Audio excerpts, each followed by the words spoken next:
สบายดีพ่อแม่พี่น้องเนาะคลิปนี้ก็ยังอยู่ที่หมู่บ้านสุนเผากึมุอยู่สถานที่ท่องเที่ยวตาดน้ำกัดเดียวละป่านะเบิ่งบรรยากาศงามขนาดมีทรายน้ำไล่ผ่านอยู่แคมทางแบบนี้งามน่ายนะบรรยากาศเดี๋ยวนี้นะมาจากกี่เทื่อกับบุหูเบื่อเนาะอยู่งาม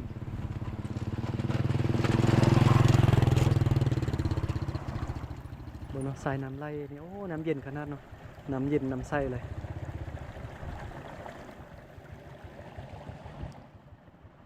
หมู่บ้านสนเผา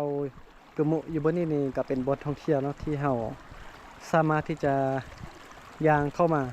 เที่ยวชมบริเวณสถานที่แห่งนี้ได้เนาะโดยที่บ่ต้องเสียค่าเข้าชมหยังถ้าว่าอยากจะมานอนนี่จะมากางเต็นท์นอนละลานี่บ่ได้เนาะถ้าอยากจะนอนนี่ก็มีโฮมสเตย์มีบ่อนนอนให้นักท่องเที่ยวนอนจะไปกางเต็นท์นอนอยู่สถานที่บ่ได้ก็แล้วแต่เนาะเราต้องได้เสียค่าเพราะว่าก็เป็นสถานที่ท่องเที่ยวเด้ แต่ว่าการย่างมาเที่ยวชมแบบนี้เข้ามาเที่ยวชมได้เนาะแต่ถ้าเราจะไปเที่ยวอยู่บนตาดน้ำกัดยลปานี่จะต้องได้ซื้อปีเขาส่วนราคาซื้อปีก็จะมีรายรายการแล้วก็รายราคาตามที่เราจะเข้าไปลิ้นเนาะถ้าว่าจะย่างเข้าไปเที่ยวชมแล้วก็ราคาซื้อปีก็บ่แพงเนาะถ้าว่าขี่สลิงหรือว่าไปขี่รถแบบนี้ก็ราคาก็จะแพงขึ้นแพงกว่าเข้าเที่ยวชมนาลาเนาะ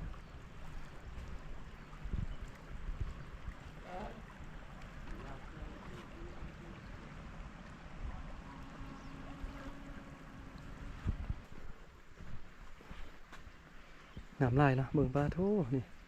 สุดยอดอยู่นี่คลิปก่อนเบาลังคิดว่า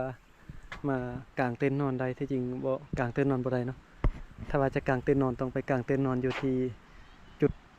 สถานที่ในตาดลำกัดโยลปานะเนาะแต่บนนี้เฮาถ้าว่าเฮาอยากจะมานอนพักผ่อนเฮาสามารถมาพักอยู่นี่ได้บ่ที่ไปรีวิวให้เบิ่งเมื่อกี้นี่เนาะมี3หลังอยู่ทางหน้านี่แหละเดี๋ยวจะมาพามาเบิ่ง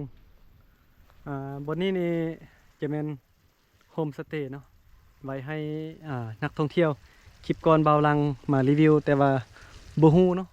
คิดว่าเป็นเฮือนของชาวบ้านที่จริงเป็นโฮมสเตย์เป็นบ่อนพักของนักท่องเที่ยวแต่ว่าคืนนึงก็บ่แน่ใจนะเพราะว่าถ้ามันผู้เบิ่งแย่งอยู่นี่เขาเจ้าก็บ่ฮู้เทื่อจะไปถามพนักงานบ้างเนาะว่าคืนนึงเท่าใดเป็นโฮมสเตย์แล้วก็มีผ้าห่มบ่นอนให้เฮาพร้อมเลยเนาะแบบนี้คลิปก่อนเบาลังคิดว่าเป็นเฮือนของชาวบ้านแต่ที่จริงเฮือนของพนักงานนี้จะอยู่ทางด้านพุ่นเนาะพนักงานที่เฮ็ดเวียกอยู่ตาน้ำกัดอยู่ละป่าก็จะมานอนพักผ่อนอยู่นี่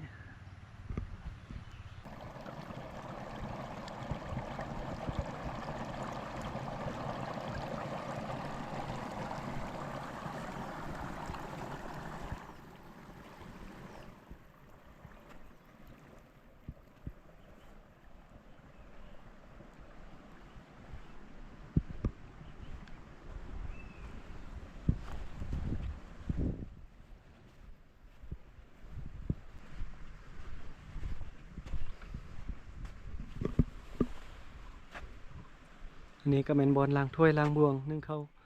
บอนล้างถ้วยล้างบวงล้างพักเนาะเป็นสารออกมาแบบนี้เลย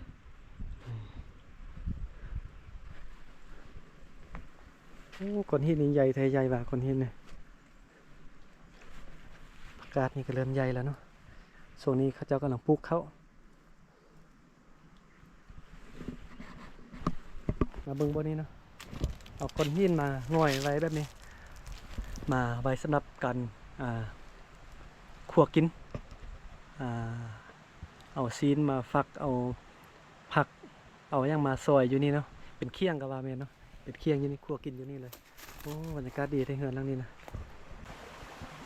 บนนี้น่าจะเมนบอลที่สะบานแต่งแบบเลี้ยงพี่นะถ้าว่าเป็นคนลาวก็จะแต่งเป็นซ่านพระภูมินะเป็นเจ้าดินเจ้าดอนเจ้าบอลทุกทีเจ้าทีเนาะหักสมหักษาบริเวณบ้านภายในบ้านเนาะอันนี้ถ้าเป็นสนเผากึมุก็จะแ